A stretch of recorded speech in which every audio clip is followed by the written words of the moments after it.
Are there some issues that any of you would like to ask about? You have some specific questions. Mike Ramsey, The Wall Street Journal.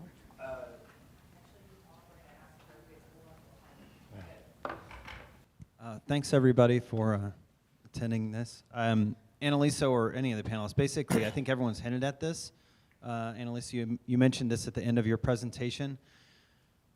What does happen if in 2015 or 2018 the consumer uptake is, in California, 1 or 2% market share of overall, and it looks like there's a limited consumer interest in this? What happens then? We are committed to technology review, basically an overall reassessment of the regulation in the 2015-2016 timeframe, in readiness for the 2018 and beyond requirements. We're not anticipating that there's a technology problem there, but we want to assess how the market is taking shape. And we're really, I think, more than changing the regulation at that point, probably going to be looking at what can we do to help the marketplace, what barriers are in place that need to be removed to help consumers change their mind. Next question here on the end. For Annalisa again. I saw that the California is looking to build infrastructure for 1 million vehicles. It's an obvious question, given the state of the budget, even if we're talking 20 years or whatever, how are they going to afford that, and where's that coming from? How do you see that, and what are the arrangements being made? Well, we currently have a bill which provides a couple $100 million per year to the Air Resources Board and the California Energy Commission.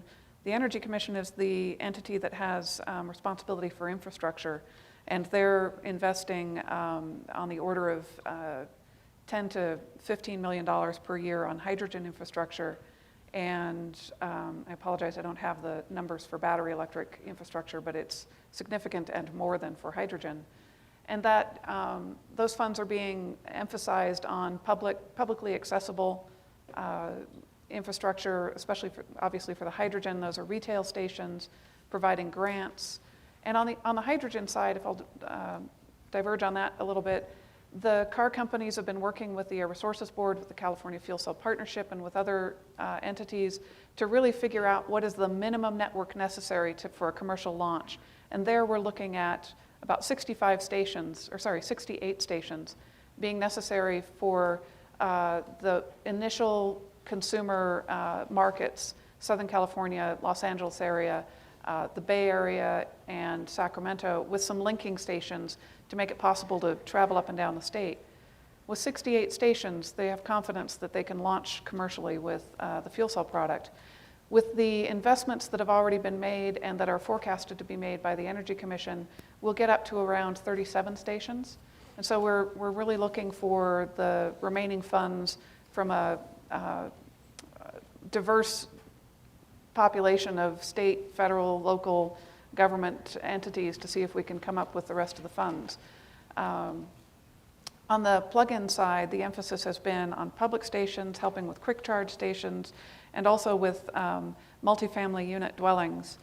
Those seem to be the multifamily unit dwellings and workplace charging. Those are the two challenging spaces for plug-in infrastructure.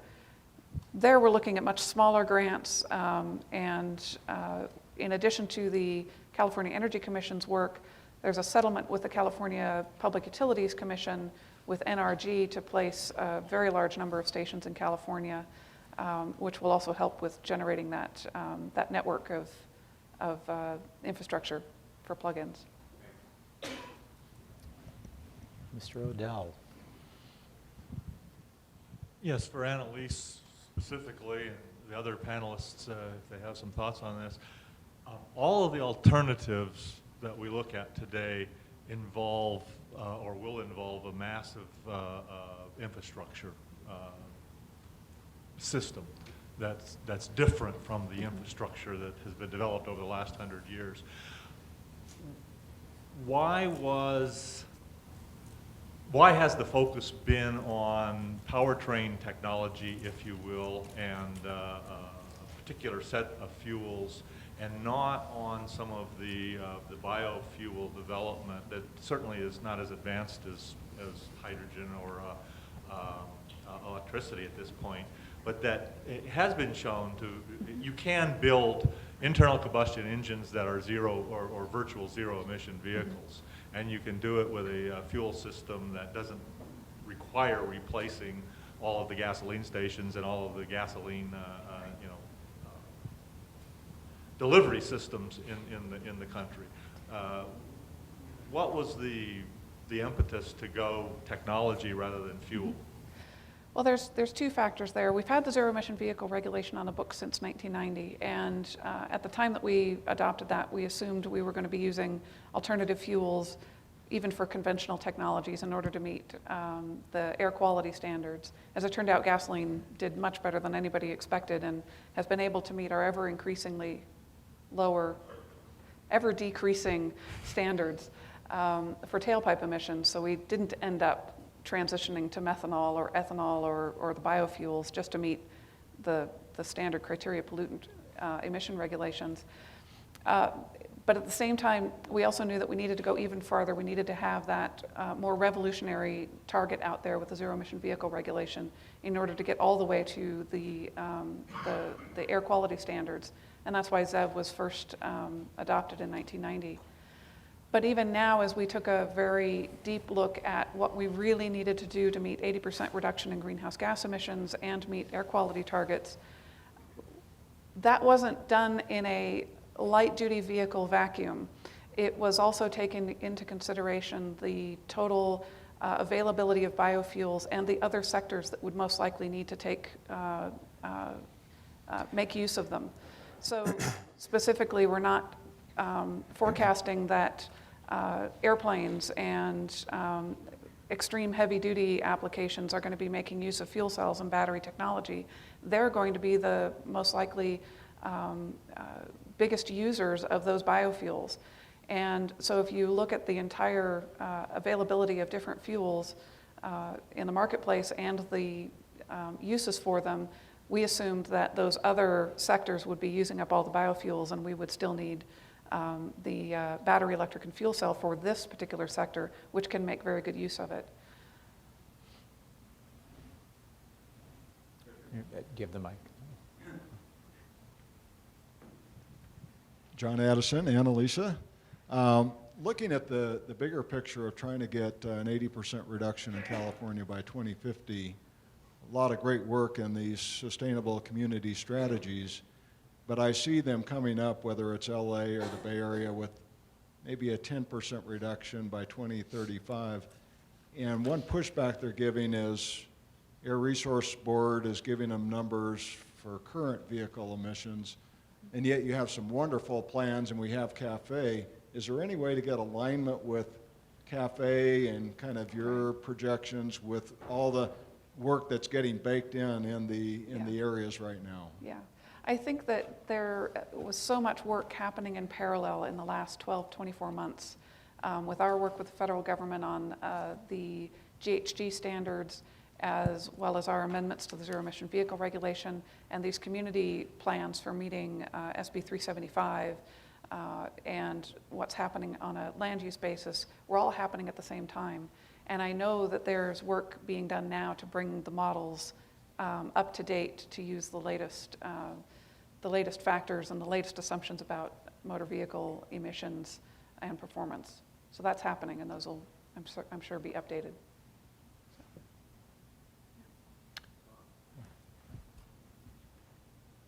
Yes, good morning, Tom Bartley. Annalisa, on the credits,